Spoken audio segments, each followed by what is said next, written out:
दिवाली के मौके पर प्रधानमंत्री नरेंद्र मोदी 23 अक्टूबर को अयोध्या जा रहे हैं। वो छोटी दिवाली पर आयोजित कार्यक्रम में शामिल होंगे।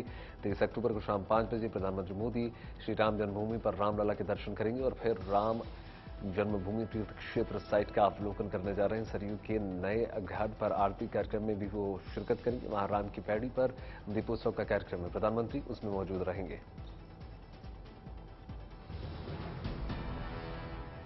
इस दीपावली पर भी प्रधानमंत्री नरेंद्र मोदी खुद की बनाई एक रवायत को पूरा करने जा रहे हैं। प्रधानमंत्री दिवाली किसी सरहदी पोस्ट पर जवानों के बीच बिताएंगे। प्रधानमंत्री की तरफ से जवानों की मिठाई खिलाकर उनको बधाइयां दी जाएंगी, शुभकामनाएं दी जाएंगी। दिवाली से पहले प्रधानमंत्री का 2 दिन का आध्यात्मिक दौरा भी होगा, जिसमें बाबा केदार और बद्रीनाथ धाम हो जाएंगे। प्रधानमंत्री नरेंद्र मोदी 21 अक्टूबर को केदारनाथ धाम के दर्शन करेंगे। इसके बाद अगले दिन यानी 22 अक्टूबर को बद्रीनाथ के दर्शन करेंगे। बता दें कि नरेंद्र मोदी प्रधानमंत्री बनने के बाद से ही पिछले 8 सालों से शहरों के बीच दीपावली मनाते हैं।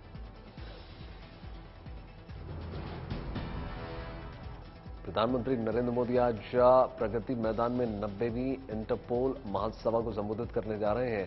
इंटरपोल महासभा का आयोजन आज से 21 अक्टूबर तक किया जाएगा। प्रधानमंत्री कार्यालय से जारी बयान में कहा गया है कि बैठक में इंटरपोल के 195 सदस्य देशों के प्रतिनिधि हिस्सा लेने जा रहे हैं। इनमें मंत्री देशों के पुलिस प्रमुख, राष्ट्रीय केंद्रीय ब्यूरो प्रमुख और वरिष्ठ पुलिस अधिकारी शामिल होंगे। इंटरपोल महासभा में पाकिस्तानी प्रतिनिधिमंडल की भी रजिस्ट्रेशन कराया। आज यानी 18 अक्टूबर 2022 से 4 दिनों का गुजरात के गांधीनगर में डिफेंस एक्सपो 2022 का शुरुआत होने जा रही है। 3D यानी DRDO designed and developed ecosphere के आधार पर लगने वाली इस प्रदर्शनी में रणनीतिक और सामरिक हथियार प्रणालियां, रक्षा उपकरणों के टेक्नोलॉजी और प्रदर्शन किया जाएगा। एशिया के सबसे बड़ी रक्षा आयोजन के 12वें संस्करण की थीम पाथ टू प्राइड है, जो इंडिया एट 75 और आत्मनिर्भर भारत के साथ संबंधित है। बीसीसीआई के नए अध्यक्ष रॉजर बिन्नी आज पदभार संभालने जा रहे हैं। आज मुंबई में बीसीसीआई एजीएम की बैठक भी है। इस बैठक में आईसीसी चेयरपर्सन पद पर भी चर्चा होगी। 20 अक्टूबर तक आईसीसी चेयरपर्सन के पद के नामांकन होगा। 11 से 13 नवंबर के बीच आईसीसी के नए चीफ का भी ऐलान होगा।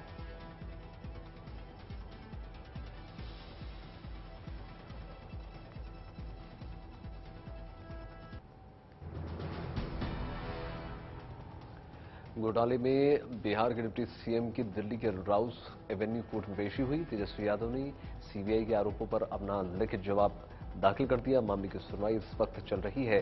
सीबीआई ने तेजस्वी यादव पर जांच प्रभावित करने और सीबीआई अधिकारियों को धमकी देने का आरोप लगाते हुए जमानत रद्द करने की मांग करती सीबीआई ने तेजस्वी की प्रेस कॉन्फ्रेंस का हवाला दिया।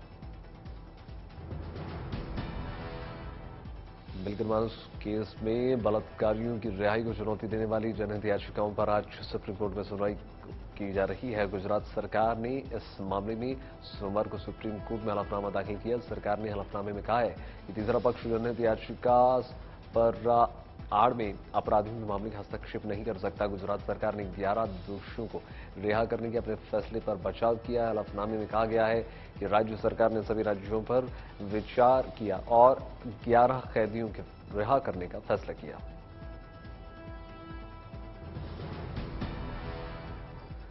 जम्मू कश्मीर में टारगेट किलिंग का सिलसिला लगातार जारी है। आतंकियों ने शोपियां में 2 मजदूरों को ग्रेनेड से हमला कर दिया, उनकी हत्या कर दी। इन मजदूरों की पहचान मनीष कुमार और राम सागर के नाम से हुई है। दोनों उत्तर प्रदेश के कन्नौज के रहने वाले थे। हमले के वक्त दोनों मजदूर टिन शेड में सो रहे थे। हमला करने वाले आतंकियों को शोपियां पुलिस ने गिरफ्तार कर लिया है और आगे की जांच और छापेमारी लगातार जारी है। आज उपराज्यपाल मनोज सिन्हा शोपियां का दौरा कर सकते हैं। पुणे में आसमानी आफत टूटी है। लगातार मूसलाधार बारिश हो रही है। इस वजह से हालात बिगड़ गए हैं। शहर के कई हिस्से सैलाब के सितम टूट गए। कुछ जगहों पर कारें पानी में डूब चुकी है। मौसम विभाग के मुताबिक चंद घंटे के भीतर शिवाजी नगर इलाके में 81 मिलीमीटर बारिश दर्ज की गई। इसी तरह हादसा पार, मार्केट यार्ड, सिंगार रोड, बीटी कवाड़ी रोड और तमाम इलाकों में लगातार जल जमाव देखने को मिल रहा है। रात 8 से 9 बजे के बीच हुई भारी बारिश से पुणे नासिक राजमार्ग जलमग्न हो गया। वडोदरा के कपुराई ब्रिज नेशनल हाईवे पर बड़ा हादसा हो गया। वहां ट्रेलर और लग्जरी बस की टक्कर में 6 यात्रियों की मौत की खबर निकल कर आ रही है, जो कि 15 यात्री गंभीर रूप से जख्मी बताए जा रहे हैं। जानकारी के मुताबिक ओवरटेक करते समय बस ट्रेलर से टकराई और बस अहमदाबाद से सूरत जा रही थी। इस दौरान ये बड़ा हादसा हो गया। फिलहाल नगर यातायात पुलिस और दमकल की गाड़ियां मौके पर मौजूद।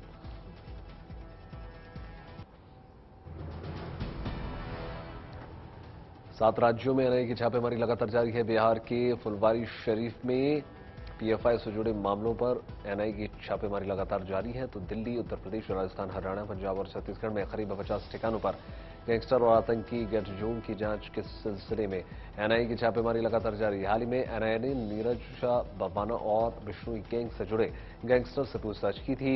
उसी इनपुट के आधार पर आज का ऑपरेशन चल रहा है। कश्मीर में भी छापेमारी लगातार जारी है। पुलवामा जिले में आतंकी फंडिंग की जांच के लिए एसआईए यानी स्टेट इन्वेस्टिगेशन एजेंसी छापेमारी कर रही है। पुलवामा में 2 ठिकानों पर एसआईए छापेमारी कर रही है। शराबबंदी के मुद्दे पर 7 नवंबर को पूरे मध्य प्रदेश का दौरा कर व्यापक मुहिम छेड़ने का ऐलान कर चुकी है। उमा भारती भोपाल में शराब की दुकानों पर पहुंच गई। उमा भारती के साथ पहुंची महिलाओं ने दुकानों पर तोड़फोड़ की और अपनी ही पार्टी की सरकार को घेरा। हालांकि उमा भारती ने खुद को मुख्यमंत्री शिवराज सिंह चौहान की छोटी बहन बताया। गुजरात में आने वाले विधानसभा चुनावों से पहले सरकार ने राज्य में सीएनजी और पीएनजी पर लगने वाले वैट में 10% की कटौती करने का ऐलान कर दिया। फेस्टिव सीजन में दिवाली से पहले राज्य सरकार की ओर से लोगों के लिए यह बड़ा तोहफा। जस्टिस डीवाई चंद्रचूड़ 9 नवंबर को चीफ जस्टिस ऑफ इंडिया की शपथ लेने जा रहे हैं। राष्ट्रपति द्रौपदी मुर्मू ने जस्टिस चंद्रचूड़ की नियुक्ति कर दी है। केंद्रीय कानून मंत्री किरण रिजिजू ने यह जानकारी दी। जस्टिस चंद्रचूड़ देश के 50वें सीजीआई होने जा रहे हैं। उनका कार्यकाल 10 नवंबर 2024 तक होगा। वो जस्टिस यूयू ललित का स्थान लेने जाने 8 नवंबर को वो रिटायर हो जाएंगे। जस्टिस धनंजय यशवंत चंद्रचूड़ के पिता वाईवी चंद्रचूड़ भी देश के चीफ जस्टिस रह चुके हैं। शराब नीति मामले में सीबीआई की 9 घंटे की पूछताछ के बाद मनीष सिसोदिया गुजरात रवाना हो चुके हैं। आज वो अहमदाबाद पहुंच रहे हैं। शाम को जनसभा को संबोधित करेंगे।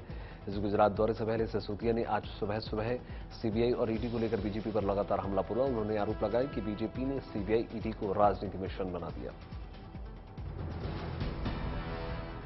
शराब नीति घोटाला मामले में सोमवार को सीबीआई ने दिल्ली के डिप्टी सीएम मनीष सिसोदिया की पूछताछ की। सूत्रों के मुताबिक मनीष सिसोदिया से शराब नीति का ड्राफ्ट तैयार करने को लेकर पूछताछ की गई। इसके साथ ही सीबीआई ने विजय नायर से संबंध को लेकर भी सवाल जवाब किए। सीबीआई ने मनीष सिसोदिया से पूछा कि क्या विजय नायर नई आबकारी नीति तैयार करने में शामिल थे। जानकारी के मुताबिक मनीष सिसोदिया के जवाबों से सीबीआई संतुष्ट नहीं है। मनीष सिसोदिया से सीबीआई की पूछताछ को लेकर दिल्ली में जबरदस्त सियासत देखने को मिल रही है। आम आदमी पार्टी सीबीआई के एक्शन को गुजरात चुनाव से जोड़ रही है। पार्टी नेताओं का कहना है कि गुजरात में आम आदमी पार्टी और केजरीवाल की लोकप्रियता को देखते हुए बीजेपी को हार का डर अब सताने लग गया है। लिहाजा सिसोदिया को गुजरात में चुनाव प्रचार को रोकने के लिए इस तरह की कार्रवाई की जा रही है। शराब नीति घोटाले में मनीष सिसोदिया से पूछताछ को लेकर बीजेपी आम आदमी पार्टी पर लगातार हमलावर है। बीजेपी प्रवक्ता संबित पात्रा ने मनीष सिसोदिया के समर्थकों के साथ सीबीआई दफ्तर जाने को जश्न भ्रष्टाचार बताया। संबित पात्रा ने कहा कि आम आदमी पार्टी के नेता घोटालों का जवाब देने की बजाय मुद्दों से भटका रहे हैं।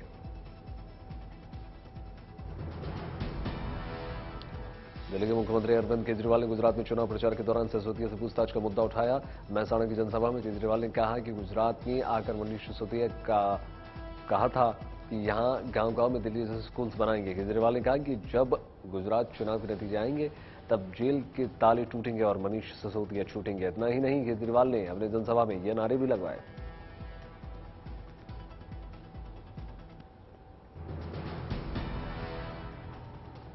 हवाई जहाज से मुंबई आने जाने वालों के लिए अहम खबर है। मुंबई एयरपोर्ट मेंटेनेंस के चलते आज 6 घंटे तक बंद रहेगा। इन 6 घंटों में किसी भी फ्लाइट का मूवमेंट एयरपोर्ट पर नहीं हो सकेगा। एयरपोर्ट को सुबह 11 बजे से शाम 5 बजे तक बंद रखा जाएगा।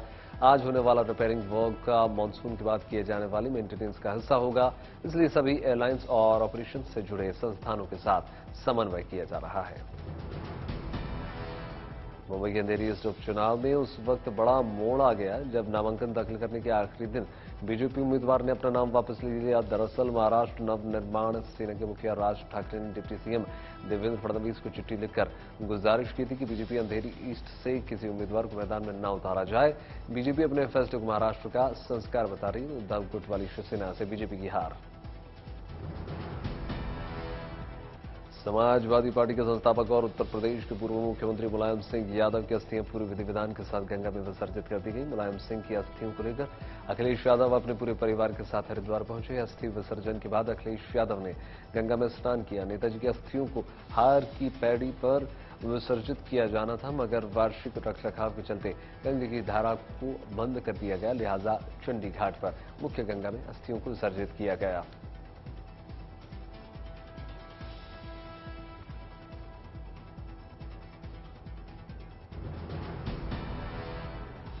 बिहार की वैशाली में नशे में धुत एम्बुलेंस ड्राइवर का कहर लगातार देखने को मिल रहा है। आरोपी ड्राइवर ने रूट पर चल रहे कई लोगों को टक्कर भी मार दी। ग्रामीणों ने जब एम्बुलेंस का पीछा किया तो ड्राइवर गंदे नाले में कूद गया, जिसके बाद पुलिस भी मौके पर पहुंची। कड़ी मशक्कत के बाद पुलिस ने नशेड़ी ड्राइवर को बाहर निकाला और जेल भेज दिया।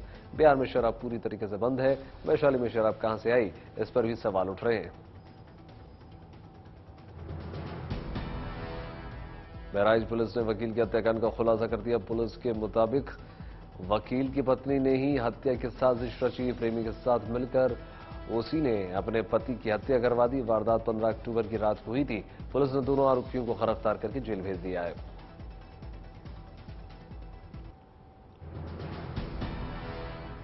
त्योहारों पर घर जाने वाले यात्रियों के लिए गुड न्यूज निकलकर सामने आई है। दिवाली और छठ के मद्देनजर 12 जोड़ी और पूजा स्पेशल ट्रेनें चलाने का फैसला कर दिया है। पहले से पूजा स्पेशल 46 जोड़ी ट्रेनें चल रही हैं।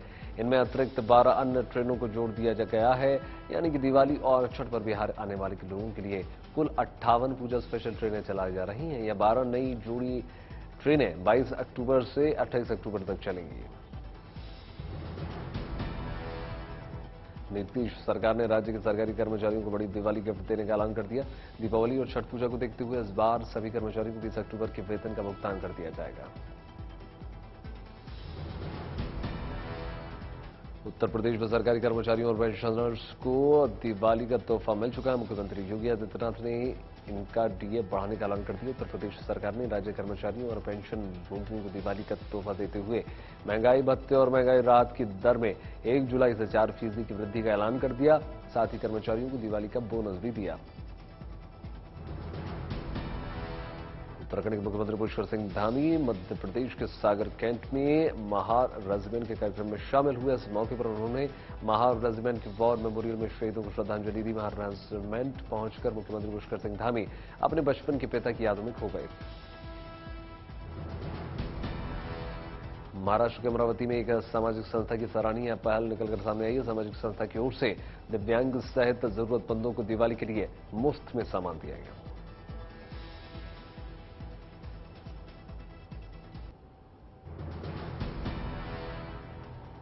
7 देशों के भारतीय राजदूत उत्तर प्रदेश में विकास परक योजनाओं के कार्यक्रम में जानकारी ले रहे हैं। उन्होंने बहराइच में कृषि, शिक्षा, रोजगार और महिला कल्याण के लिए चलाई जा रही योजनाओं की सराहना की।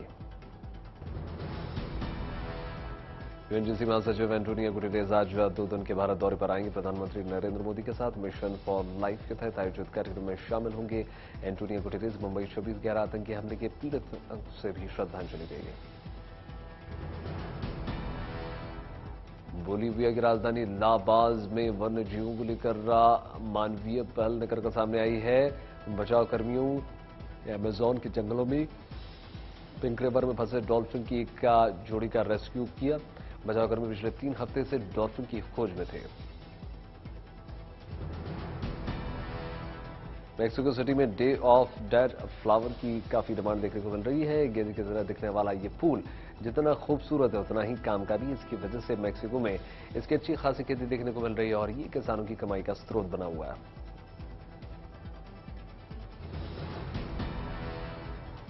लंदन में बुकर समारोह के दौरान विश्व भर की प्रसिद्ध हस्तियों को देखने का मौका मिला। समारोह में श्रीलंकाई लेखक करुणा तिलक को उनकी पुस्तक 7 मून्स के लिए बुकर पुरस्कार से नवाजा गया। The Booker prize for fiction 2022 के लिए दुनिया की 6 सर्वश्रेष्ठ पुस्तकों को शॉर्टलिस्ट किया गया।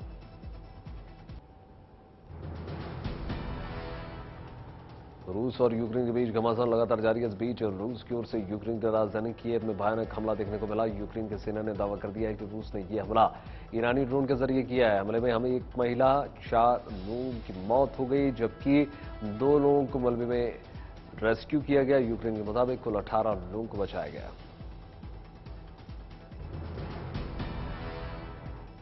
यूक्रेन के आरोप कि रूस ने ईरानी ड्रोन के जरिए अटैक किया है तो दुनिया भर में हंगामा मच गया। ऑस्ट्रेलिया विदेश मंत्री ने अपने बयान में कह दिया कि युद्ध में ईरान की भागीदारी से ये टकराव और बड़ा रूप ले सकता है। उन्होंने ईयू की बैठक में कड़े प्रतिबंधों की चेतावनी भी दी है।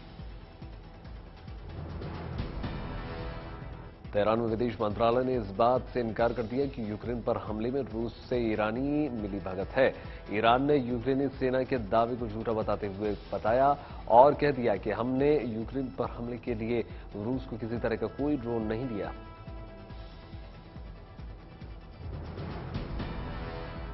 जापान के प्रधानमंत्री फूमियो किशिदा जापान की राजधानी टोक्यो में विवादित सैन्य स्मारक पर पहुंचे। यह सैन्य स्मारक चीन और कोरिया पर जापान के हमले के प्रतीक तौर पर राजधानी में मौजूद है। बता दें कि जापान से जंग कोरिया और चीन के 25 लाख लोग मारे गए थे। ईरान की जेल में आग से हुई मौत के संख्या में बढ़ोतरी दर्ज की गई है। बता दें कि जेल में आग लगने से अब तक 8 कैदियों की मौत हो चुकी है। वहीं ईरान के विपक्षी नेताओं ने सरकार पर आरोप लगाया। बता दें कि महसा अमीनी के समर्थकों में प्रदर्शन के बीच ईरान की जेल में आगजनी की गई।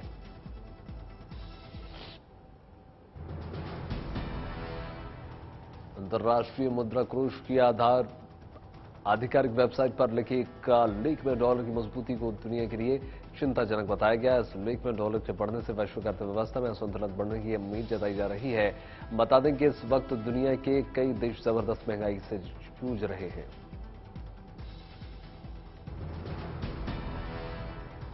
एशियन कॉन्फेडरेशन ने की आधिकारिक घोषणा में कहा है कि फीफा वर्ल्ड कप के बाद अगला एशियाई कप भी चीन के बजाय कतर में आयोजित किया जाएगा। पहले अटकलें ये थी कि 2023 में होने वाले एशियाई खेलों की मेजबानी चीन करेगा।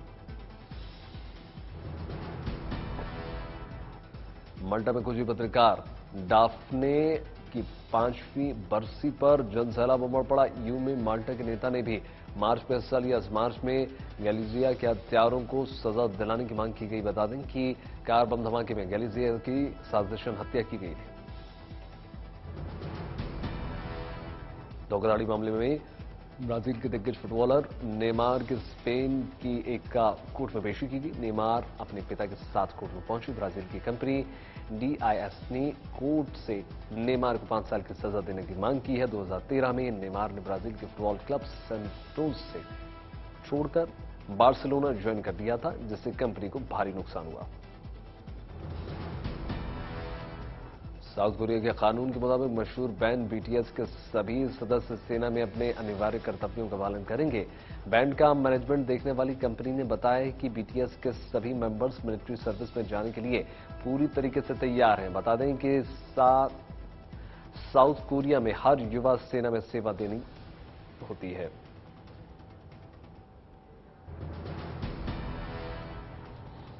अजय देवगन की फिल्म दृश्यम पार्ट 2 का ट्रेलर रिलीज कर दिया गया। अजय ने इस ट्रेलर को सोशल मीडिया पर शेयर करते हुए लिखा, शब्दों पर नहीं दृश्यों पर ध्यान दें, क्योंकि शब्दों में झूठ छुपने की जगह ढूंढने की लेता है।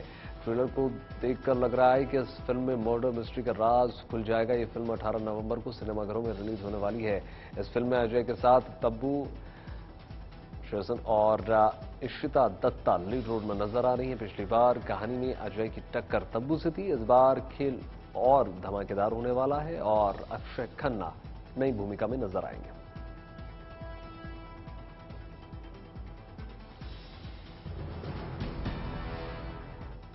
वरुण धवन, कृति सेनन, दीपिका डोपरियाल और अभिषेक बनर्जी की फिल्म भेड़िया का फर्स्ट लुक पोस्टर रिलीज हो चुका है। भेड़िया का ट्रेलर 19 अक्टूबर को रिलीज हो रहा है। फिल्म भेड़िया को अमर कौशिक डायरेक्ट में कर रही है। फिल्म 25 नवंबर 2022 को सिनेमाघरों में 2D और 3D में रिलीज होने जा रही है।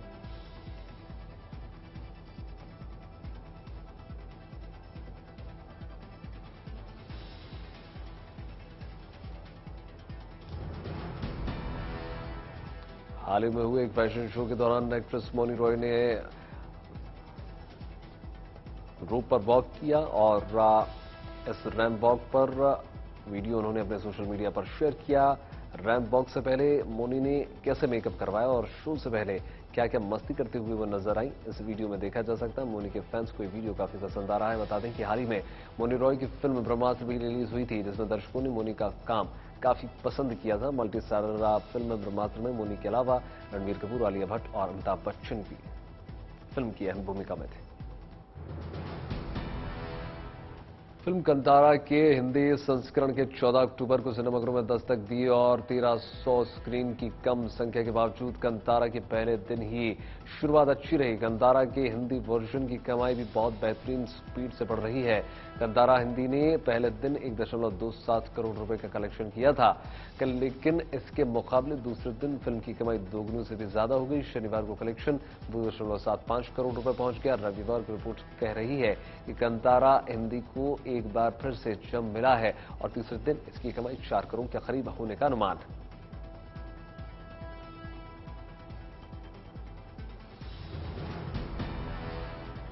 बॉलीवुड के खिलाड़ी कुमार पिछले कुछ दिनों से छत्तीसगढ़ के रायगढ़ शहर में शूटिंग कर रहे थे। अपनी अपकमिंग फिल्म शूटिंग के बीच अक्षय बच्चन से भी मिले। बच्चों ने अपने सवाल अक्षय कुमार से पूछे। इस दौरान कुछ दिल छू लेने वाली बातें भी निकलकर सामने आई। एक स्टूडेंट ने अक्षय कुमार से पूछा कि आपकी सफलता का राज क्या है। अक्षय कुमार ने इसका जवाब देते हुए कहा कि मैं स्कूल के टाइम से ही एक आदत को फॉलो करता हुआ आया हूं कि मैं जब से भी घर निकलता हूं मां बाप के पैर जरूर छूता हूं।